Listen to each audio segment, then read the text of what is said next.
Record कर लूँ यहाँ पे, ठीक है। चलिए, पहली बात तो इस चीज़ को समझने की कोशिश करो, आईपीओ होते क्या है। है ना, आईपीओ होते क्या है। आईपीओ होता है इनिशियल पब्लिक ऑफरिंग। ठीक है, इनिशियल पब्लिक ऑफरिंग एक तरीके से मान लो कि अगर आपको आपकी कंपनी है ना, मैं आपको मैं समझाता हूँ। मान लो आपकी कंपनी है और आप कंपनी के ओनर हो। आपके पास आपको ग्रो करना है अपने कंपनी को, लाइक अपने ऑपरेशंस में रन अप के लिए, या फिर आपको अपने बिजनेस को जो रेगुलर चीज़ें होती है ना, रेगुलर एक अमाउंट चाहिए होता है ना ऑपरेशंस को रन करने के लिए, उसके लिए आपकी नेसेसिटी है। या फिर आपको कहीं ग्रो करना है ना, किसी दूसरे इंडस्ट्री में भी या फिर दूसरे सेगमेंट में भी आपको आना है। उसी जो सेगमेंट है उसी के रिगार्डिंग कुछ चीज़ें हैं जो आपको अपनी कंपनी के लिए कुछ और चीज़ें ट्राई करना चाहते हो, तो आपको अमाउंट की जब जरूरत पड़ती है तो आपके पास कितने ऑप्शंस होते हैं। अगर आपको पैसे की जरूरत पड़ती है तो आप बैंक के पास जाते हो लोन लेने के लिए। है ना, इक्विटी जो नॉर्मली एंजल इन्वेस्टर्स वगैरह जो होते हैं ना, थोड़े उस टाइप के इन्वेस्टर्स जो होते हैं ना, सिक्वायर कैपिटल वगैरह हो गए, है ना, गोल्डमैन सैक्स वगैरह हो गए, तो ऐसी कोई कंपनीज के पास जाओगे या तो आप उनके लिए। अगर उन दोनों में से ही उन दोनों ने कह दिया कि भाई हमारे पास तो जो जो जो चीज़ें हैं, या फिर जो हम जैसे कुछ होते हैं कंपनी जो स्टार्टअप ही फाउंड करती है, वो सिर्फ उस पैसा स्टार्टअप में डालती है ना। कुछ कंपनीज होती है जो स्टार्टअप पे पैसा नहीं डालती, वो सिर्फ कन्वेंशनल बिजनेस में पैसा डालती है।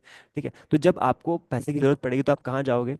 आप जाओगे पब्लिक के पास। बैंक ने मना कर दिया कि नहीं भाई हम इतना लोन दे सकते हैं, है ना, बाकी इन्वेस्टर्स ने मना कर दिया कि नहीं अब हम नहीं कर सकते। अब आपको एक सर्टेन लेवल के बाद क्या लोन के का जो साइज भी होगा ना वो भी बढ़ जाएगा। अब आपकी कंपनी का ओवरऑल मार्केट कैप है 1,000 करोड़ के आसपास, है ना, और आपको लोन की जरूरत भी पड़ेगी, और पर आपको लोन की जरूरत पड़ रही है 300 करोड़ 400 करोड़ के आसपास की लोन की जरूरत पड़ रही है, तो उस केस में आपको लोन कौन देगा। तो उस टाइम पे जब आपको लोन की जरूरत पड़ेगी ना, तो उस केस में आप क्या करोगे, अपनी पूरी पूरी पोजीशन बताओगे। ऐसा नहीं कोई भी कंपनी आते ही आईपीओ लगा ले, ऐसा आईपीओ नहीं होता है। नॉर्मली 2 से 3 4 4 साल का वो पूरा अपना बैकग्राउंड दिखाएगी कि मैंने क्या क्या किया है इतने टाइम तक, कैसे कैसे परफॉर्मेंस दी है अपनी, है ना, वो सब चीज़ें बताएगी। इसके अलावा कुछ बैंकर होंगे, है ना, वो बैंकर पूरा चेक करेंगे उनकी सब चीज़ों को, है ना। वो एक पूरा डीआरएस भी बनाएंगे, है ना, एक मतलब एक तरीके से उनकी जो इनिशियल फेज में जो पेपर्स वगैरह होते हैं वो पेपर रेडी करेंगे, है ना। दो या दो कंपनी, दो कोई भी ग्रुप के होते हैं, जैसे कोटक कोटक कोटक महिंद्रा बैंक है, तो वो भी कई सारे लोगों के आईपीओ लेके आते हैं। एसबीआई है तो आईपीओ लेके आएंगे, एक्सिस है तो आईपीओ लेके आएंगे, और भी बहुत सारे बाहर की कैपिटल जो इन्वेस्टमेंट वाली कंपनीज होती है वो आईपीओ लेके आती है। ठीक है, आईपीओ लेके आना मतलब इनिशियल पब्लिक ऑफरिंग करना, और वो क्या कर रहे हैं अपने शेयर्स को पब्लिक को एक तरीके से हिस्सेदारी दे रहे हैं। मान लो अगर मैं कल को आप एक कंपनी बनाता हूँ उसमें आईपीओ लेके आता हूँ, तो मैं जो शेयर्स आपको बता रहा हूँ, जो शेयर्स मैं मार्केट में लिस्ट करने जा रहा हूँ, तो उसकी हिस्सेदारी मैं आपको बांट रहा हूँ। मतलब अपनी कंपनी की कुछ शेयर्स जो है मैं आपको देना चाहता हूँ, है ना। उसका मैंने एक वो बना दिया, कोटा बना दिया कि मैं इतने लोगों को इतना दूंगा। जो रिटेलर्स हैं उनके लिए इतना है। स्मॉल एचएनआई जो है, हाई नेटवर्थ इंडिविजुअल जो होते हैं उनके लिए इतना है। जो बहुत बड़े एचएनआई से उनके लिए इतना है। इंस्टीट्यूशनल के लिए इतना है, म्यूचुअल फंड्स वगैरह भी पैसा डालते हैं वहाँ पे, है ना। क्वालिफाइड इंस्टीट्यूशन के लिए अलग है ना। और एम्प्लॉय अगर मेरी मेरी कंपनी के एम्प्लॉय अगर उसमें चाहते हो लगाना, तो मैं उनको डेफिनेटली कुछ ना कुछ तो फायदा दूंगा ना, कि भाई तुम मेरी कंपनी के ही हो, अपनी कंपनी है ये, तो क्यों ना आपको कम कट पे एक तरीके से आईपीओ मिले। तो उसके लिए भी होता है, तो अलग अलग सेक्शंस बन जाते हैं आईपीओ के। ठीक है, अब आईपीओ लेते ही आते ही सबसे पहले क्या होता है, सेबी पे चेक चेक करते हैं कि जो भी ये चीज़ क्लेम कर रहे हैं कि भाई हमने इतना एसेट है, इतने रेवेन्यू है, हमारा इतना प्रॉफिट है, हम ये चीज़ें कर रहे हैं और हमारी प्लानिंग क्या है। देखो, सबसे बड़ी चीज़ें आईपीओ को मैंने बता दिया क्या क्या चीज़ें रीजंस होते हैं आईपीओ लाने के। अब यहाँ पे कुछ वैलिड रीजंस हो तो अच्छी बात है आईपीओ लगाओ, पर कुछ वैलिड रीजन ना हो तो आईपीओ से दूर रहना चाहिए। मान लो अभी अभी क्या है, करंटली प्रॉब्लम सबसे बड़ी ये होती है कि आईपीओ में जब आईपीओ लेके आ रहे होते हैं, तो ज़्यादातर आईपीओ का मेन पर्पस क्या होता है, एक तरीके से अपना डेट क्लियर करना। डेट क्लियर करना, मैं अपनी हिस्सेदारी बेच के आपको पैसा दे रहा हूँ, आपको शेयर पकड़ा हूँ, और जो पैसा मेरे पास आ रहा है ना, तो जो मेरे पास कर्जा है वो कर्जा मैंने क्लियर कर दिया। तो नॉर्मली अगर देखा जाए तरीके से तो गलत का काम ही है कि आप अपना कर्जा ही तो दूर कर रहे हो, वहां पे कुछ नया थोड़ी कर रहे हो। तो ऐसे आईपीओ को पहचानना और ऐसे आईपीओ से दूर रहना। ऐसे आईपीओ से दूर रहना, डेट क्लियर करने वाले आईपीओ वगैरह से दूर रहो, क्योंकि कहीं ना कहीं हो सकता है मार्केट में क्या होता है, जैसे मार्केट में मैंने कहा ना, मार्केट में जैसे मैं एक सिंपल तरीके से बताऊं आपको आईपीओ का, तो क्या होता है अभी क्या है, मार्केट अच्छा चल रहा है ना, पिछले 2 3 साल से अच्छा चल रहा है, तो जब भी मार्केट बुल मार्केट में होता है, बुल रन में होता है, तो वहाँ पे आईपीओ बहुत आते हैं। क्योंकि मेजोरिटी ऑफ पीपल को आईपीओ का आइडिया नहीं होता कि आईपीओ आ क्या रहा है, कंपनी कौन सी है। जैसे यूनिमैक आईपीओ का जो मैंने अभी कहा है, तो ये डिफेंस की कॉन्ट्रैक्ट वगैरह लेती है। डिफेंस में भी बहुत डिफरेंट डिफरेंट सेगमेंट्स होते हैं, उन सेगमेंट्स में ये काम करती है ना। तो इस वजह से मैंने आईपीओ लगाया और इसके नंबर्स भी अच्छे थे। और इसका जीएमपी भी मैं बताऊंगा, जीएमपी क्या होता है। सब कुछ सही, सही था, मतलब almost it's a 70-80% chances, there are chances कि ये प्रॉफिट में खुलेगा, पर देर आर अच्छे चांसेस कि 80% की जीएमपी में खुल गया, है ना। तो मार्केट जब ऐसे होता है ना, तो हम क्या करते हैं, हर हर कोई आईपीओ लगाता है, हर कोई आईपीओ लगाता है ना। मार्केट ऊपर जा रहा है, ऊपर जा रहा है, ऊपर जा रहा है, तो आपने सोचा चलो आपने ले लिया, आपने ले लिया, आपने 10 लोगों को और बता दिया। तो जब मल्टीपल टाइम पे एक किसी एक पर्टिकुलर एसेट क्लास में पैसा आने लग जाता है, पैसा आने लग जाता है, पैसा आने लग जाता है, तो भाई अगर किसी चीज़ की डिमांड इतनी है ना, डिमांड इतनी, मैं आपको और चीज़ें अभी क्लियर करूंगा जब मैं आपको वेबसाइट के थ्रू बताना स्टार्ट करूंगा। तो उसमें पता चलेगा आपको, जब डिमांड किसी चीज़ की ज़्यादा होती है ना, तो उसके प्राइस बढ़ने लग जाते हैं, उसके प्राइस बढ़ने लग जाते हैं। अब क्यों डिमांड है, क्या डिमांड है, इसका कोई रीजन नहीं होता, बस लोगों को इंटरेस्ट बहुत आ रहा है उसमें, तो वहां पे पैसा लगाएंगे लगाएंगे लगाएंगे, उसके चांसेस बन जाएंगे और ऊपर खुल जाएगा। ऐसा कोई जरूरी नहीं है कि आपका आईपीओ आया है, आईपीओ आने के बाद वो खुल गया, प्लस में खुल गया, 50%, 40%, 30% जो भी आपको गेन मिलना था मिल गया, उसके बाद भी उसके हाई चांसेस होते हैं कि वो गिर जाएगा। जैसे यूनिमैक को भी दिखाऊंगा मैं, आप आपको ओपन करने के, वो भी गिर गया, तो गिर जाते हैं आईपीओ वगैरह निकलने के बाद भी। तो इस चीज का भी ध्यान रखेंगे। हाँ, अब मैं क्या, ये कहाँ का क्या बात कर रहा था इसके अलावा। हाँ, आईपीओ का हो गया, तो आईपीओ आएंगे एनएससी बीएससी के पास, दोनों में लिस्ट होंगे, है ना। लिस्टिंग का एक टाइम होगा, उससे पहले जो बिड होगी वो बिड लगानी पड़ेगी आपको। कैसे लगाते हैं वो मैं समझाऊंगा, है ना। स्मॉल आईपीओ जो होते हैं, उन मेन बोर्ड आईपीओ वगैरह होते हैं, उनमें कितने कितना कैपिटल लगता है वो मैंने आपको बता दिया अभी। तो बिड लगेगी, एनएससी बीएससी में लिस्ट होंगे, है ना। लिस्ट से पहले अलॉटमेंट का पता आपको एक दिन पहले या 2 दिन पहले चल जाएगा कि अलॉटमेंट हो जाएगा। जैसे कल मैसेज आ गया था मेरे पास कि अलॉटमेंट हो चुका है आपको, उसके बाद आज लिस्ट हो चुका है। तो लिस्ट होते ही आज मेजोरिटी ऑफ पीपल ऐसा ही होता है, 90, एक तरह से देखा जाए 70-80% लोग ऐसे ही होते हैं, जो आईपीओ अगर अच्छा आपको गेन दे रहा है, आपको ज्यादा आइडिया नहीं है, कन्विक्शन नहीं है कि अच्छा चल सकता है, तो लोग क्या करते हैं, उसको लेकर बाहर हो जाते हैं, मतलब उसको प्रॉफिट करके बुक करके बाहर हो जाएंगे, ठीक है। मैंने आईपीओ का बहुत ही बेसिक तरीका आपको बता दिया है। बहुत सारी चीजें ऐसी भी होती है जो आपको खुद से भी मैं पढ़ने के लिए कहूंगा, आप पढ़ना भी सही उसको, है ना। पर मैं वो आप तरीका बता दूंगा जिसके बेसिस पे हम आईपीओ लगाएं, आईपीओ निकलने के चांसेस हाईएस्ट हो, और साथ साथ वो आईपीओ लगाए जिसमें हमको प्रॉफिट हो सके, ठीक है। उसके रिगार्डिंग में जितनी भी क्लोज चीजें बताना चाहूँ वो बताऊंगा आपको। देखिए, यूनिमैक की बात करते हैं। देखो अभी मैं इसकी बात करूँ, यूनिस्पेस, यूनिमैक एरोस्पेस करके, ये देखिए ओपन हुआ यहाँ पर 1484 के आसपास। अब ओपन होते ही यहाँ पर सेल ऑफ आ गया। सेल ऑफ मतलब जिस प्राइस पे ओपन हुआ, 10 बजे लिस्टिंग होती है आईपीओ की नॉर्मली, 9:15 मार्केट में 10 बजे आईपीओ से लिस्टिंग होती है, 10 बजे ओपन हुआ, ओपन होते ही गिर गया, है ना। ओपन होते ही गिर गया, तो देखा जाए तो एक तरह 8-9%, 10% वैसे ही गिर गया ये, है ना। आईपीओ वैसे बुरा नहीं है, आईपीओ कंपनी बहुत बुरी नहीं है, बहुत अच्छी कंपनी है, काफी अच्छा ग्रो कर सकती है। तो कई सारी कंपनी ऐसी भी होती है जो आईपीओ निकलने के बाद कुछ लोग चाहे तो बुक कर लेते हैं, कुछ लोग चाहे तो उसको रख भी लेते हैं, है ना। मैं आपको बहुत सारी कंपनी ऐसी दिखाऊंगा जो आईपीओ निकलने के बाद विद इन 4 महीने, 6 महीने, 10 महीने, 10 महीने भी नहीं, 4 महीने, 6 महीने के अंदर ही उन्होंने ऑलमोस्ट 3 टाइम्स 4 टाइम्स रिटर्न दे दिए, 4 टाइम्स, 3 टाइम्स, 4 टाइम्स रिटर्न दे दिए। मैं ऐसी कंपनी भी आपको दिखाऊंगा अभी कुछ टाइम बाद। तो ये आईपीओ का भी, ये यूनिमैक एयरोस्पेस करके जो मैंने आपको दिख रहा होगा आपको ये, हाँ, तो ये मैंने आपके सामने ओपन किया है, ठीक है। अब मैं आपको एक वेबसाइट से इंट्रोड्यूस करता हूँ जो आपको हेल्प करेगी ये जानने में कि क्या देखें आईपीओ को लेने से पहले, लगाने से पहले क्या चीज़ें आपको नजर में रखनी पड़ेगी। चलिए, तो एक सेकंड। हम्म, देखिए, तो ये है चित्तौड़गढ़ करके एक वेबसाइट, मैं आपके सामने शो कर रहा हूँ, शो हो रहा है आपके, हाँ ठीक है, ठीक है, शो हो रहा है। Okay, just a second. हाँ, तो आपको क्या करना है, सीधे आपको गूगल पे जाना है। ऐसे और भी बहुत सारी वेबसाइट्स वगैरह हैं, आप चाहो तो उनके बारे में मैं डिस्कस कर लूंगा, पर मुझे ये वेबसाइट काफ़ी अच्छी लगती है, प्रॉपर लगती है। चित्तौड़गढ़ करके आप सर्च करना, है ना। चित्तौड़गढ़ करके आईपीओ सर्च करना है यहाँ पे, एक कर दोगे तो ओपन हो जाएगी आपके सामने, ठीक है। यहाँ पे ओपन हो जाएगी, फर्स्ट वाला जो खोलोगे इसको ओपन कर लेना, ठीक है। अब मैंने जो भी डेटा बताया था, अब इसको बाकी जो मैं ध्यान मत देना, जो चीज़ मैं ध्यान देने की बता रहा हूँ उसके ऊपर सबसे ज़्यादा फोकस रखना आप, आपको बहुत ज़्यादा आइडिया लगेगा उस चीज़ का। अब देखो, मेन बोर्ड आईपीओ के मैंने बताया है, तो मेन बोर्ड में कितने आईपीओ थे, 91 आईपीओ है। एनएससी बीएससी, है ना। मेजोरिटी ऑफ केस में दोनों में ही आईपीओ लिए जाते हैं, एनएससी में भी आता है तो बीएससी में भी ऑटोमेटिकली वो लिस्ट हो जाता है ना। मतलब ऑटोमेटिकली नहीं होता, पर वो दोनों में ही लेके आते हैं, एनएससी बीएससी, है ना। कुछ आईपीओ ऐसे होते हैं जिसे बीएससी के लिए लेके आते हैं, बहुत रेयर होंगे, सब मेजोरिटी ऑफ में दोनों में आते हैं। एसएमई का मैंने बता दिया, स्मॉल मीडियम एंटरप्राइजेज जो होते हैं, मेन बोर्ड में जो बड़े आईपीओ होते हैं, hyundai वाले भी आईपीओ में आएंगे, जैसे भी ये यूनिमैक का, तो ये भी बड़ा आईपीओ था, है ना। अभी मैं आपको एक एक स्टेप बाय स्टेप करूंगा, लास्ट में अपन क्वेश्चन आंसर सेशन रख लेंगे अगर अगर टाइम मिला तो, अदरवाइज हम नेक्स्ट क्लास भी इसी के रिगार्डिंग कर लेंगे। चलिए आगे बढ़ते हैं। 91 मेन बोर्ड आईपीओ है, 65 आईपीओ लिस्टेड गेन, 65 में आईपीओ में जैसे लिस्ट हुआ ना, उसमें हाथों हाथ वहीं बन गया, 15%, 10%, 5%, इसको भी हम काउंट करेंगे। 30%, 50%, 100%, 200%, 200% तो नहीं होता है, पर कम से कम 100% से ऊपर भी अच्छा रिटर्न मिलता है। 24 आईपीओ जो है वो लॉस में है अभी करंटली, यानी ओपन ही लॉस में हुए थे। और लॉस में भी कितना, 10%, 20%, 25%, मैक्स टू मैक्स, ज्यादा से ज्यादा। ज्यादा नहीं होता है आईपीओ में लॉस, तो प्रॉफिट होता है तो लॉस भी होता है, दोनों चीजें ध्यान रखनी है। प्रॉफिट हो रहा है तो प्रॉफिट में निकल जाओ, लॉस हो रहा है तो लॉस ही बुक करके हो जाओ। क्योंकि अगर आपका व्यू ये है कि प्रॉफिट हुआ और हम बाहर हो गए, अगर ये व्यू है तो फिर आपको डेफिनेटली वहां पे एग्जिट करना ही बेनिफिट रहता है, क्योंकि मार्केट में हम भिड़ नहीं सकते हैं ना।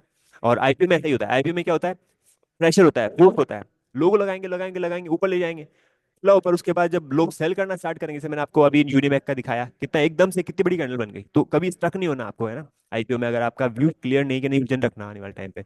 71 जो है वो IPO listed gain in end of the day. End of the day मतलब जिस दिन ओपन हुआ उस दिन, अगर आईपीओ की बात करें तो 71 आईपीओ ऐसे थे जो प्लस में क्लोज हुए। प्लस में क्लोज हुए, 18 आईपीओ जो थे वो लॉस में क्लोज हुए, है ना। तो मैंने कहा ना कि एंड ऑफ द डे भी कई सारे आईपीओ प्लस में आ जाते हैं, है ना। एंड ऑफ द डे भी आईपीओ जो होते हैं ना, कई सारी प्लस में आ जाते हैं। अभी यार यूनिमैक का आप देख रहे हो ना, यूनिमैक अब जरूरी हो भी सकता है, कभी कभी हो भी जाता है कि ये आईपीओ मतलब क्लोजिंग होते होते सीधे ऊपर आ जाए, तो इस चीज का ध्यान रखना जरूरी है। तो अगर आपका व्यू क्लियर नहीं है तो हम उस चीज के अकॉर्डिंगली बाहर चलेंगे। चलिए, अब मैं आपको एक सिंपल एक कंपनी लूंगा, उसके बाद फिर मल्टीपल कंपनी से बात करना स्टार्ट करूंगा, ठीक है। देखो अब इसमें आईपी ये क्या क्या बताने वाली, क्या क्या समझाती है, आईपीओ के जितने भी आईपीओ आने वाले अपकमिंग आईपीओ, तो उनकी पूरी लिस्ट आपको यहाँ मिल जाती है। तोड़कर आईपीओ करके वेबसाइट जो है वहाँ पे, तो आप देख सकते हो यूनिमैक का था, ये क्लोज हो चुका है, आज इसकी लिस्टिंग हो चुकी है, बात खत्म हो चुकी है, ठीक है। इंडो फार्म अभी चल रहा है, 31 से लेकर 2 के बीच में इसका टाइम है, करंट चल रहा है। उसके बाद स्टैंडर्ड ग्लास लाइनिंग टेक्नोलॉजी एसवार क्वाड्रेंट फ्यूचर टेक लिमिटेड। इसको कैसे पढ़ना है, मैं आपको एक चीज समझाने वाला हूँ, कैसे देखना है, जानना है। यहाँ पे आपको आईपीओ के रिव्यूज मिल जाएंगे, है ना। इंडो फार्म यूनिमैक जो आईपीओ आ रखा है, करंटली चल रहा है, उसके यहाँ पे रिव्यूज मिल जाएंगे, रिकमेंडेशन मिल जाएगी कि अप्लाई करना कि नहीं करना, मे अप्लाई, है ना, अप्लाई। जहाँ अच्छा होता है ना उसमें बोल देंगे अप्लाई, और जो होता है कि हाँ ठीक है लगा दूँ, उसमें बता देंगे। तो जैसे अपने भी ग्रुप में मैं ये चीज़ डिस्कस करूंगा कि कौन सा चीज़ आपको लगाना चाहिए। अगर आपको नहीं पढ़ना है तो मैं ऑटोमेटिकली बता भी दूंगा कि ये चीज़ें ध्यान रखने की जरूरत है। उसके बाद नीचे आ जाए तो आईपीओ सब्सक्रिप्शन लाइव, सब्सक्रिप्शन यहाँ पे कितना हो चुका है, यानी कि किसी चीज़ की कितनी डिमांड है। अगर यहाँ पे एक्स टाइम्स मतलब एक्स टाइम मतलब जितने थे उतने ही जितने यहाँ पे ओपन थे उतने ही लगा दिए, उसके अलावा उस पर कितनी और डिमांड आ रही है। मान लो 3x सब्सक्रिप्शन है, 5x सब्सक्रिप्शन है, 10x सब्सक्रिप्शन है, 20x सब्सक्रिप्शन है ना, इतने टाइम्स का सब्सक्रिप्शन। तो यूनिमैक में आप देख सकते हो कितना था, 184.34। तो मैं बहुत ज्यादा सरप्राइज हूँ कि मेरा निकल कैसे गया, नॉर्मल निकलते ही नहीं है, आप मानोगे नहीं। अ, हर मोस्टली सारे आईपीओ लगाने के बावजूद भी बहुत हार्डली एक आध दो आईपीओ निकलते हैं, तो 184.34 टाइम्स थे इसमें, तो इतनी ज्यादा वो थी। Thank you. तो जब इतनी ज्यादा मतलब वो थी ना, तो उसके बावजूद भी अगर आईपीओ निकल आए ना, तो बहुत बड़ी बात होती है। तो इतने सारा टाइम्स था इसमें सब्सक्रिप्शन का।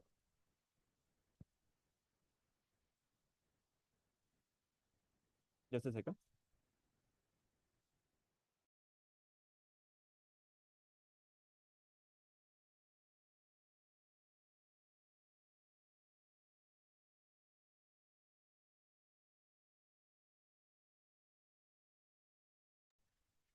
तो आप देखोगे यहाँ पे, है ना, कि अभी करंटली किसमें किसमें कितना कितना डिमांड है। कैरो इंडिया करके है, इसमें सब्सक्रिप्शन कितना है, सेलोनेस में कितना था, यूनिमैक में कितना था, कॉनकॉर्ड में कितना, सनातन एक्सटाइल में कितना था। इसके अलावा जितने और भी जो खुल चुके हैं ना, उनका ही पता चल जाएगा इसमें, ठीक है। पूरा डेटा भी आराम से इसमें इजीली मिल जाएगा। इसके बाद हम आते हैं यहाँ पे आईपीओ परफॉर्मेंस ट्रैकर, किसकी क्या परफॉर्मेंस रही है। एंड ऑफ डे में यहाँ पे अपडेट हो जाएगा कितना परसेंट गेन और लॉस हुआ है। सेनोरेस में कितना गेन हुआ, 42%। ओपन होने की बात कर रहा हूँ मैं, है ना। टेंट्री में कितना हुआ, कॉनकॉर्ड में कितना हुआ, इसके अलावा और भी हम देखेंगे आगे जाके। चलिए, नीचे आते हैं हम यहाँ पे। देखो, हर एक आईपीओ का प्रोस्पेक्ट होता है, डीआरएसपी एंड आरएसटी करके। अब ये पूरा अगर आप ओपन करोगे ना, 200 250 पेजेस का आपको दिखाई देगा। तो अगर आपको पढ़ने का शौक है तो आप ओपन करके यहाँ से डाउनलोड करके पढ़ सकते हो उसके बारे में, है ना। अदरवाइज जो बेसिक चीजें होती है जिसके बेसिस पे हम जान सके, वो मैं आपको समझाऊंगा, ठीक है।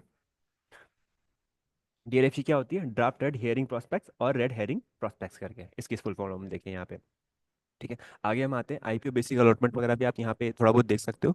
अपकमिंग कैलेंडर इवेंट्स भी आपको यहाँ पे मिल जाएंगे, ठीक है। तो मैं आप समझाता हूँ और अभी आगे। एसएमई आईपीओ की हम बात करें तो एसएमई आईपीओ के साथ साथ लेके तो चल रहा हूँ, ताकि ना स्टेप बाय स्टेप कर लें, ताकि हम जब एक कंपनी को खोल लें ना तो फिर पूरा समझा दूँ उसके बाद एक ये प्रॉपर वीडियो बन भी जाएगी, क्लास मिल भी जाएगी, उसके बाद हम और डिस्कस भी कर लेंगे, 2-3 क्लासेस में हम डिस्कस कर लेंगे इसको। 240 आईपीओ निकले हैं एसएमए। एसएमए में क्या होता है, 1 लाख, 1 लाख, 1.25 लाख, 1.5 लाख, 1.40 के आसपास का अमाउंट लगता है आईपीओ पर लगाने में। मेन बोर्ड में 15,000 के अंदर काम हो जाता है, मेजोरिटी में 15,000 के अंदर काम हो जाता है। और यहाँ पे आप देख सकते हो 166 जो गेन थे आईपीओ में ओपन होते ही प्लस में खुले, 71 में ओपन होते ही लॉस हुआ, उसमें क्लोजिंग होते होते end of the day 214 IPO plus में हो गए। तो आप समझ रहे हो ना इस चीज को, कि majority of IPO is a win win situation for all of you.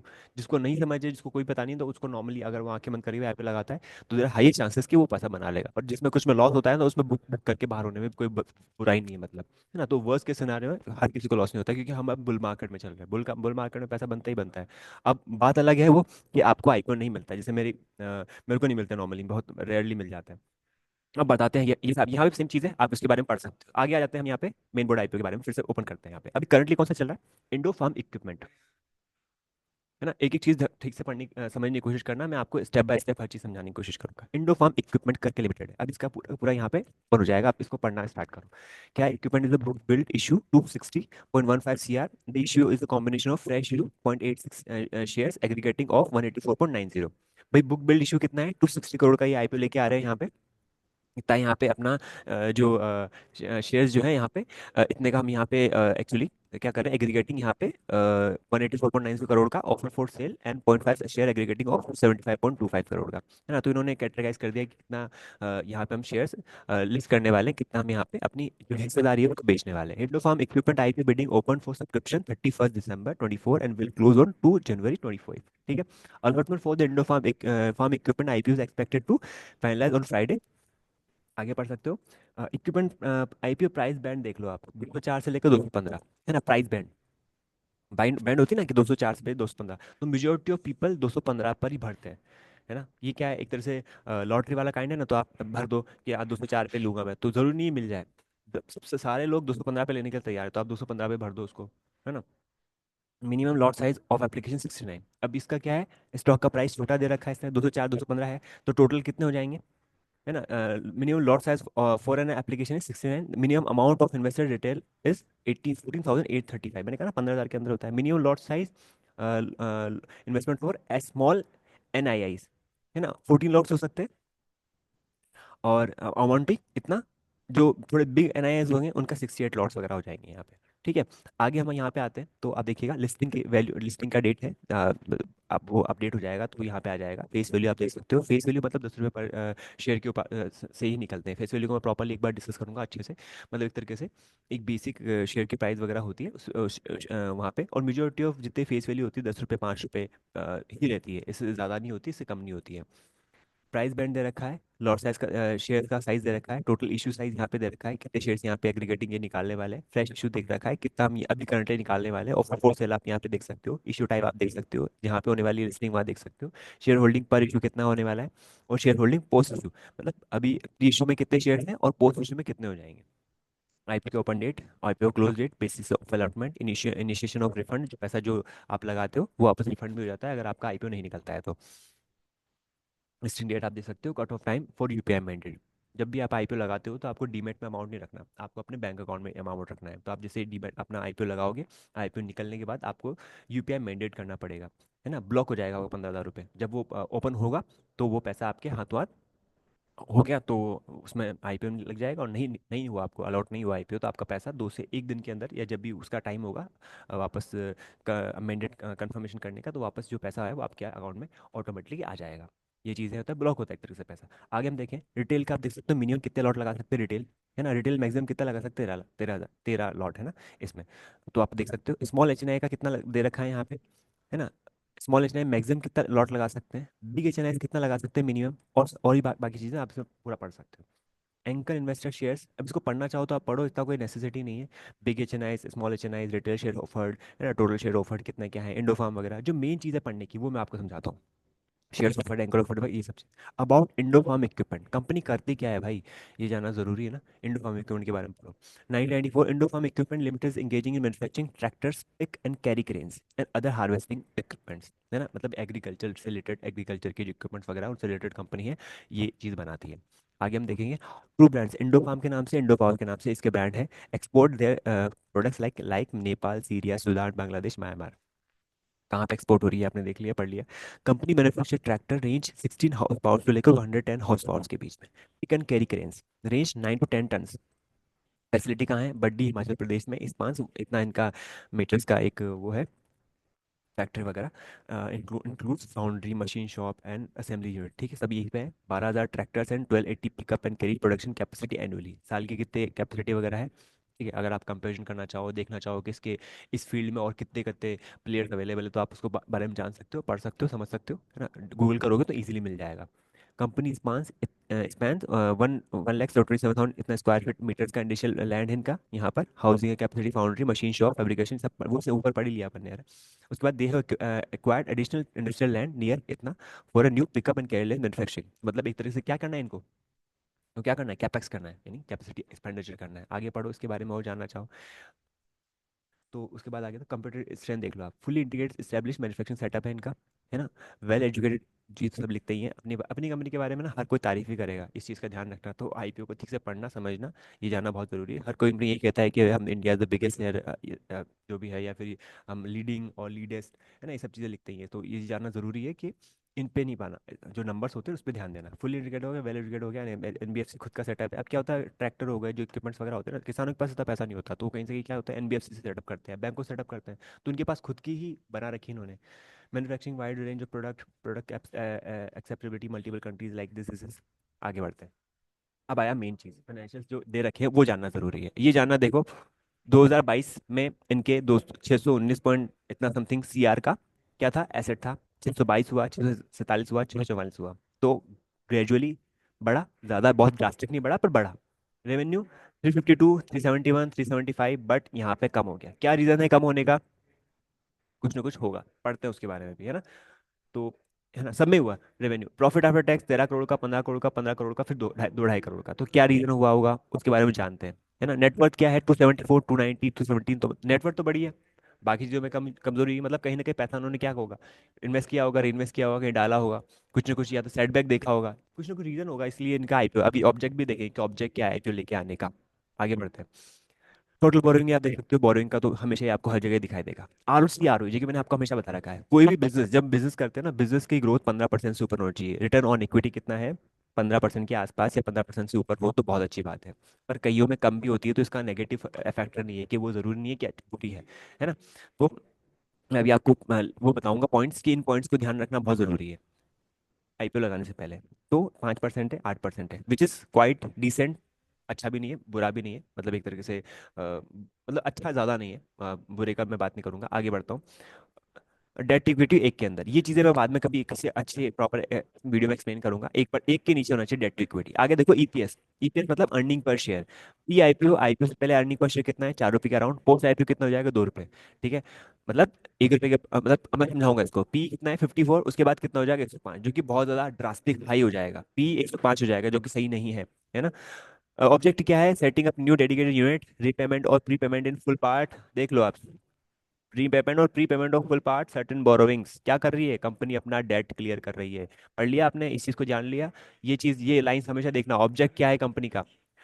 But इसका मतलब ये बिल्कुल भी नहीं है कि कंपनी बुरी हो गई, है ना। थोड़ा सा अपन दोनों चीज़ें समझने की कोशिश करेंगे, और ये भी देखेंगे कि किसी की डिमांड कितनी है ना, उसका जीएमपी क्या है। जीएमपी में समझाऊंगा अभी बहुत जल्दी आपको। इसके बाद ये देख लो, फर्दर इन्वेस्टमेंट, एनबीएफसी वगैरह, ये पढ़ लो, और जनरल कॉर्पोरेट इशू मेन चीज़ था, इसको पढ़वाना, जिसको मैंने आपको दिखा दिया है। आगे हम पढ़ते हैं। अब ये हर एक ना एक तरीके से एक्सपर्ट होते हैं। एक्सपर्ट में आप देखो, दिलीप देवड़ा करके कोई एक्सपर्ट है, उन्होंने बताया कि क्या क्या है आपको लगाना चाहिए, लगाना चाहिए। तो उन्होंने क्या कहा, मे अप्लाई, लगाना चाहिए, है ना। डेट टू बेटा रेशियोज वगैरह सब दे रखे हैं, तो इनको बाद में आप समझ सकते हो, मैं समझाऊंगा किसी और वीडियो में, इसमें ज़्यादा टाइम नहीं मिलेगा। तो बिल्कुल पॉइंट पे आता हूँ आके। इंडोफार्म इक्विपमेंट आईपीओ सब्सक्रिप्शन स्टेटस आप देख सकते हो यहाँ पे। कितना सब्सक्रिप्शन हो सकता है? क्यूआईबी में, एनआईआई में कितना हुआ है? बिग एनआईआई ने कितना लगाया? रिटेल ने कितना लगाया? 11.21। सब्सक्रिप्शन देखो कम है ना, टोटल कितना है? 8.3 सब्सक्रिप्शन है। में यूनिबैक में कितना था, है ना, 180 एक्स अराउंड, मतलब ज्यादा ही था उसमें, बहुत ज्यादा था। उसके बाद नीचे आ जाइए, यहाँ पे ब्रोकर्स क्या कह रहे हैं? दोनों कह रहे हैं सब्सक्राइब, बाकी ने न्यूट्रल, एक ने कहा अवॉइड। मेंबर्स वगैरह ने, एक ने न्यूट्रल कहा, मतलब किसी ने ज्यादा अवॉइड करने के लिए ज्यादा लोगों ने मना नहीं करा है। तो एक तरीके से मैंने जो कहा कि मैं अपने ग्रुप में मैं बताऊंगा कौन से ग्रुप में हम लगा सकते हैं। तो करंटली हम किस बारे में बात कर सकते हैं यहाँ पे? किसको इसको किस कैटेगरी में मैं रख सकता हूँ इसको? ओके ओके, है ना, third category, okay okay category में इसको रख सकता हूँ। Good, best, okay okay, avoid, मतलब नॉट ओके और अवॉइड। तो अवॉइड में नहीं है, बैड में भी नहीं है, बट ओके ओके है। तो उसको हम काउंट कर सकते हैं। अब जो मेन एक और चीज है जो जानने की, जिसके बारे में ध्यान रखना है, बाकी चीजों में ध्यान मत रखो, जीएमपी, ग्रे मार्केट प्रीमियम, इसको मैं ओपन करूंगा। यहाँ से ओपन करते हैं आप दूसरी वेबसाइट में पहुंच जाओगे, है ना, इन्वेस्टर गेन करके वेबसाइट है, इस पे आप पहुंच जाओगे। अब यहाँ पे आप देखिए, जीएमपी पहले समझा, तो जीएमपी होता क्या है? जीएमपी एक तरीके से आप ऐसा समझ सकते हो, ग्रे मार्केट प्रीमियम, है ना, एक तरीके से ऐसा मार्केट हो गया जहां पर ये पता लगा सकते हैं कि हम किसी पर्टिकुलर आईपीओ की डिमांड कितनी है।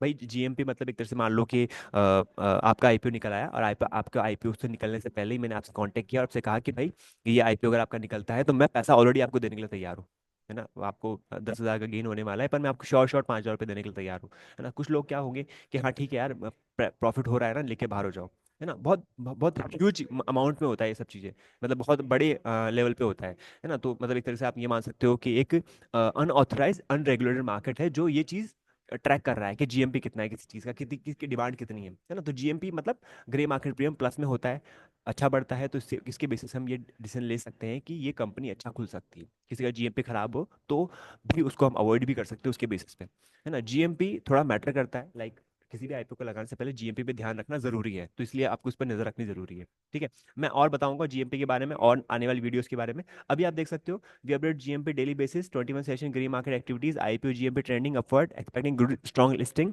है ना। Lowest GMP 0 while highest 85, stay with us. आगे बढ़ो। रिटेल सब्जेक्ट 14 इतना, इंडोफार्म स्मॉल शेयर सब्जेक्ट 14। मैंने क्या कहा, यहाँ पे जो बड़े एच वगैरह होते हैं वो इन्वॉल्व रहते हैं, है ना। तो बहुत ह्यूज अमाउंट बन जाता है। अगर आप, मैं आपसे कहूँ कि आपके पास पॉसिबिलिटी है सीधे 30% 40% गेन ओवरनाइट कमाने के, तो क्यों नहीं करोगे आप? तो सिमिलरली वही ऐसा ही होता है जीएमपी में, अगर बढ़ा हुआ मिलता है तो यहाँ पे लोग ऑटोमेटली पहले से मार्केट में इन्वॉल्व होकर किसी न किसी तरीके से, और कुछ लोग आईपीओ मेजोरिटी ऑफ पीपल लगाते हैं, जो बड़े बड़े इन्वेस्टर्स हो ना, आईपीओ लगाते हैं, जिनको पूरा श्योरिटी होती है कि हाँ यार यहाँ पे निकल सकता है, यहाँ पे अच्छे चांसेस होते हैं, तो आईपीओ लगाते हैं, पैसा बनता है, लेके बाहर हो जाते हैं। कुछ लोग ऐसे होते हैं, कुछ लोग जो मार्केट में ऑलरेडी है, जिनको लगता है कंपनी अच्छा परफॉर्म कर सकती है आने वाले टाइम पे, तो वो बने रहते हैं उस कंपनी में, कोशिश करते हैं। जो एम्प्लॉय वगैरह होते हैं उनको लगता है कि हाँ नहीं कंपनी अच्छा ग्रो कर रही है, तो वो निकालेंगे शेयर अपने।